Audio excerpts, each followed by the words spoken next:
Buenos días, en este video junto a mis compañeras Daniela Parra, Angie Fernández y quien les habla, Daniel Malagón, hablaremos sobre el sistema tributario colombiano y sus componentes, dando luces sobre el estado actual de las cosas y sobre la cultura tributaria, destacando su importancia. Para empezar, es necesario tener presente qué es un sistema tributario.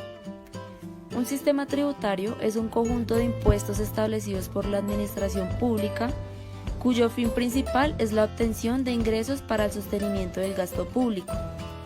Partiendo de este hecho, el sistema tributario en Colombia se divide en tres.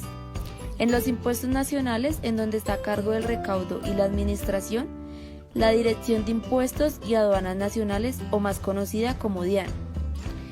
Están los municipales, en donde el ente recaudador es la Secretaría de Hacienda Municipal, y por último los departamentales, en donde se cobra, dependiendo cada departamento, su conveniencia, y el recaudo se hace a través de las secretarías de haciendas locales.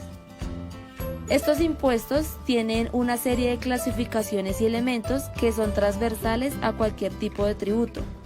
Entre estos elementos están el sujeto activo, quien es el encargado de realizar el recaudo del tributo; el sujeto pasivo, quien es la persona que está obligada al pago de este; el hecho generador, que es el momento en el que nace la obligación y da origen al pago del tributo; la tarifa, que es la magnitud establecida por la ley, la cual es aplicada a la base gravable y da origen a la obligación del tributo; y por último la base gravable, que es el valor sobre el cual se le aplica la tarifa y establece el valor a pagar en el tributo.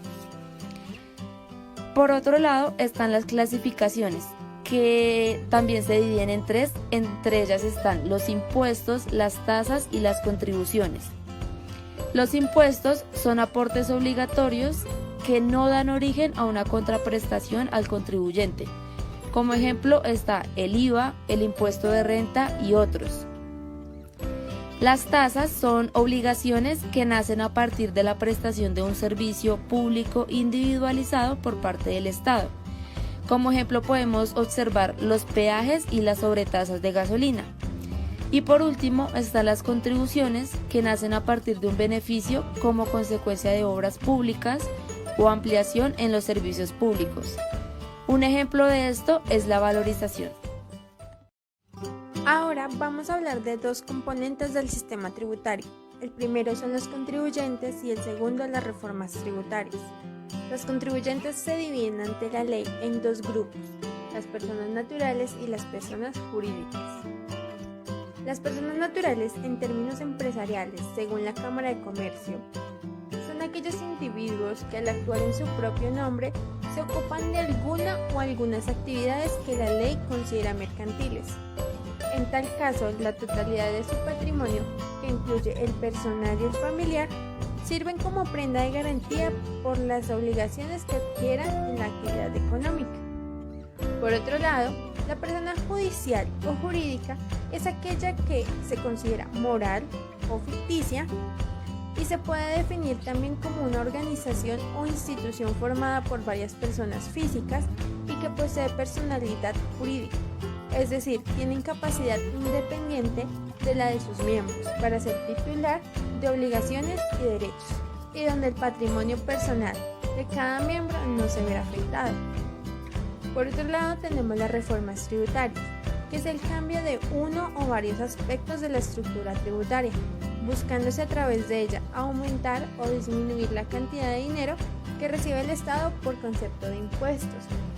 Se considera que si un Estado tiene unas finanzas públicas sanas, una administración pública eficiente, su población tiene un nivel de vida aceptable y la economía tiene un desempeño sobresaliente, posiblemente no necesite de reformas tributarias, ya que con la estructura que se está manejando lleva todo en perfectas condiciones. Justo ahí se podría hablar de Colombia, un país que durante las últimas 2 décadas ha realizado más de 12 reformas tributarias, algo que nos permitiría evidenciar que hay un fallo dentro del manejo o la estructuración del sistema tributario, que no permite que los recursos sean aprovechados con la mayor efectividad posible. La administración de estos tributos no es totalmente eficiente, debido a que existen prácticas que alteran de manera negativa dicha administración, como lo son la corrupción, la evasión y la elusión. además de los diversos cambios políticos y económicos que se presentan en nuestro país. Muchas veces confundimos el término de evasión y elusión. ¿Cuál es la diferencia entre estos dos términos? La evasión consiste en ocultar la obligación tributaria para evadir la responsabilidad de pagar el impuesto, mientras que la elusión busca evitar el pago de impuestos utilizando para ello maniobras o estrategias permitidas por la misma ley o por los vacíos de esta. La diferencia entre evasión y elusión es que en la evasión el sujeto realiza el hecho generador del impuesto, mientras que en la elusión el contribuyente evita el nacimiento de la obligación tributaria. Otra diferencia es que en la evasión tributaria se está violando una ley de forma directa, en tanto en la elusión esa violación es menos perceptible, en ocasiones inexistente.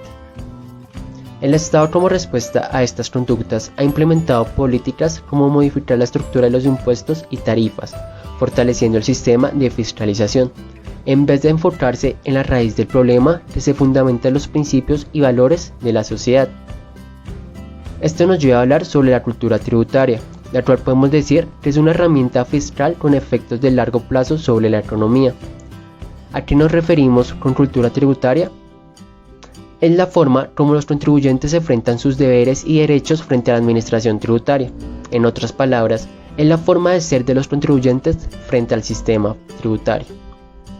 Entre las diferentes razones por las que se presentan estas prácticas de evasión, elusión y corrupción, está la falta de ética y moral de los contribuyentes a causa de que en Colombia no hay una adecuada educación y cultura en el campo de los tributos. En este país, la percepción que tienen los ciudadanos sobre el gobierno es de establecimientos corruptos y se asume que sus pagos serán desviados, beneficiando a los que tienen el manejo. Por eso se debe implantar la cultura tributaria desde los colegios, universidades y empresas. Con esta difusión de información y formación, se puede generar conciencia ciudadana mejorando la percepción mediante un gobierno más honesto e íntegro. Si tenemos un mayor nivel de educación frente al tema del cumplimiento tributario, junto a una percepción de riesgo por el incumplimiento, esto va a permitir disminuir índices de evasión. Esto sería todo, muchas gracias por su atención.